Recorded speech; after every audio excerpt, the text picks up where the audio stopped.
Hey everyone, it's Jack from WhatCulture.com, your best friend and spiritual guide through the murky world of pro wrestling news. So let's dive into that information swimming pool and a third metaphor as well. This is the fast count.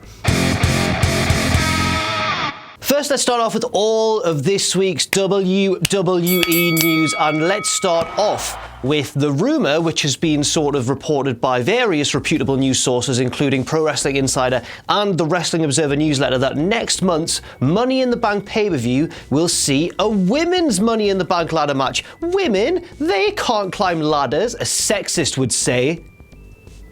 Of course, this hasn't been confirmed, but it looks as though it might go ahead because apparently the women's Money in the Bank ladder match was planned for last year and then didn't take place. It was nixed closer to the pay-per-view. This year, they're looking to do it again. And this is a bit of an odd one because since the brand split, obviously, the roster's talent pools have thinned considerably, and that means that they'll have to put in maybe less experienced women who you might think, oh, are they going to be all right in a ladder match like you would in the men's division, all the same. But they do it in the men's division, so I guess why don't they do it in the women's division? I'll be honest, I'm thinking of how Lana's going to cope with ladders flying about and stuff, and maybe Carmella as well. But if I had to guess the contestants, if Naomi is still the champion at the time, I'd say Becky, Charlotte, Natalya. See, we're already getting quite... Tamina, Carmella, and Lana. Is that everyone? I can't think of any other women on the SmackDown side of things.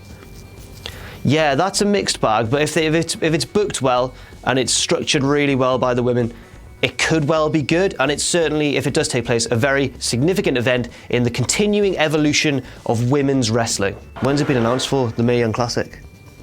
No idea. Oh, bollocks. I've not got my phone. Have you got your phone? Yeah. You search Mae Young Classic start or something. It's a 2-day event in Full Sail. Sail! Na na na na na na na na na na. Sail! Na na na na na na na na na. Full Sail!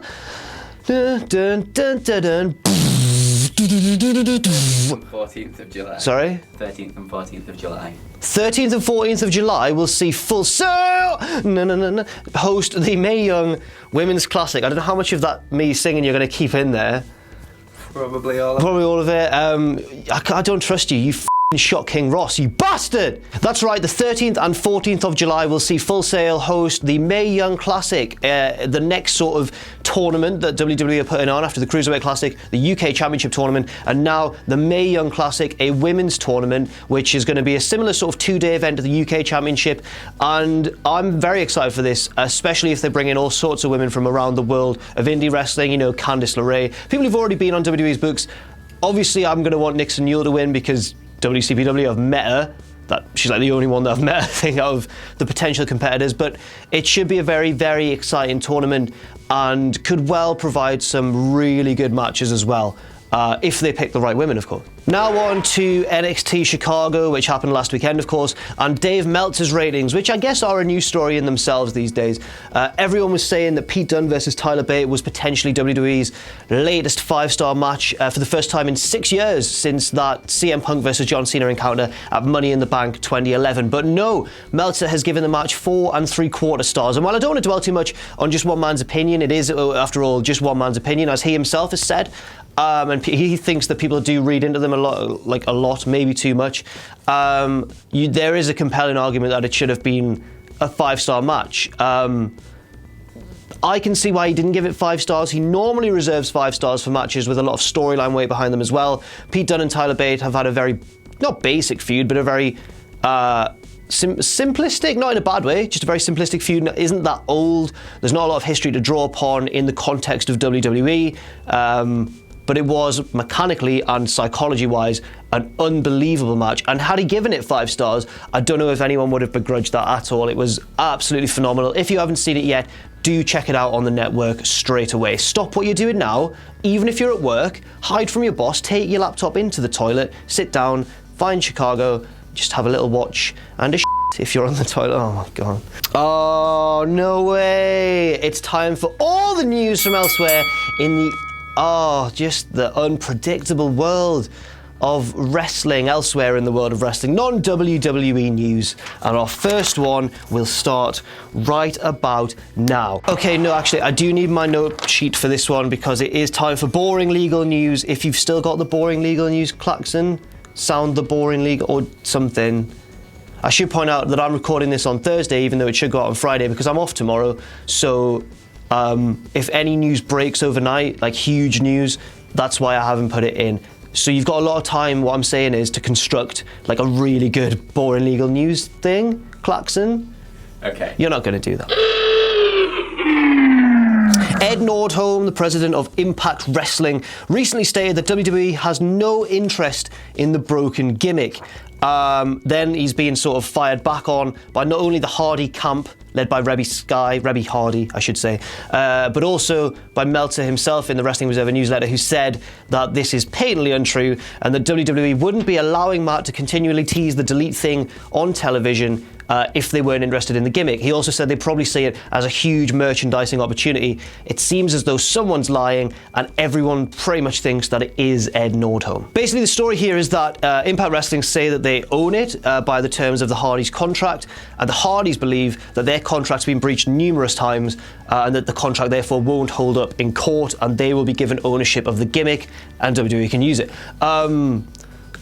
Yeah, the point is that, especially I think what Matt Hardy's been saying, is that Senor Benjamin, his father-in-law, and Maxwell, his son, have both appeared on TNA television before without pay. They've just gone on there and Maxwell had a match with Spud, a match. Senor Benjamin was a huge part of the broken angle and they haven't been paid. There was no contracts for them, and it kind of breaches the terms of the Hardys contract in some way. Basically, it looks as though the balance of power, just from an outside perspective, it looks as though it's shifting more in the Hardys and WWE's direction, and that Impact could well lose the rights to the broken gimmick. Now over to New Japan Pro Wrestling, where they have announced an IWGP United States Championship. This is very interesting and it coincides nicely with their G1 special dates in early July in Los Angeles. At those dates, a new champion will be crowned, and I want to know your thoughts. Who do you think will be the first ever IWGP United States champion? I think there are three main contenders, and I'm just gonna tell you now, to be honest, right? Here we go. Cody Rhodes, Jay Lethal, and Kenny Omega. Now, Kenny Omega obviously isn't American, he is Canadian, but he is the leading kind of figurehead foreigner in New Japan, and it makes a lot of sense to put the US Championship on.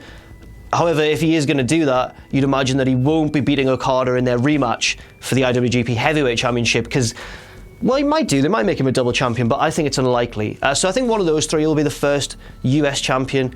Maybe it won't be a US guy at all, but I don't see much business value in them putting it on a Japanese guy to try and get the US audience behind. I don't think that'll work, but we'll see what happens, and I'm sure that the matches for that belt could well be very, very good indeed. And finally, I've cheated slightly because the biggest news story that I had to leave out of the WWE section regards NXT, kind of. So I've kind of shoved that in the other news section because it's bigger news than elsewhere. Bobby Roode has announced a glorious celebration of himself next week on NXT. And I think that is the perfect opportunity and the sort of place that NXT usually use as an excuse to bring out the next number one contender, and I think that's going to be Drew McIntyre. I miss you, Drew. Who do you think it'll be? Because there are more contenders than it seems, but Drew is the obvious one to me. Chris Hero, I thought Cassius Ohno might have been. I seem like a proper smarky bastard in this one, just accidentally calling people by their indie names. Cassius Ohno seemed to me like another challenger, but he's recently started a feud, kind of, with Hideo Itami. Maybe it'll be Ciampa on a roll after turning on Gargano, and it'll delay the eventual Gargano and Ciampa feud when it eventually happens. But I think the main candidate for that number one contender spot, and probably the next champion, I guess, is Drew McIntyre. And now it's time for my... What are you going to do? Wrestler of the week. It's Wrestler of the week, I know, but I don't know what you're going to do. It's time for my Wrestler of the week.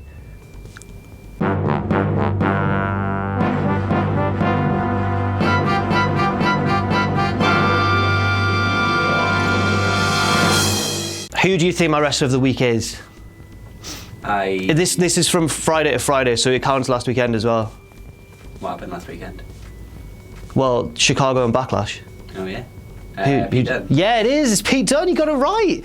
Yes, my wrestler of the week is Pete Dunne. Not only did he put on a fantastic match with Tyler Bate, but he won the United Kingdom Championship. And if you watch that match, both of them are really good. But Pete Dunne really showed himself to be just a master of in-ring psychology and facial expressions and just everything. It's one of the best performances I've seen this year since Kenny Omega in that 6-star match with Kazuchika Okada. It really was that good from Pete Dunne and Tyler Bate. But this week, I have to edge it to Pete Dunne. Other potential candidates this week could have included Tyler Bate, of course.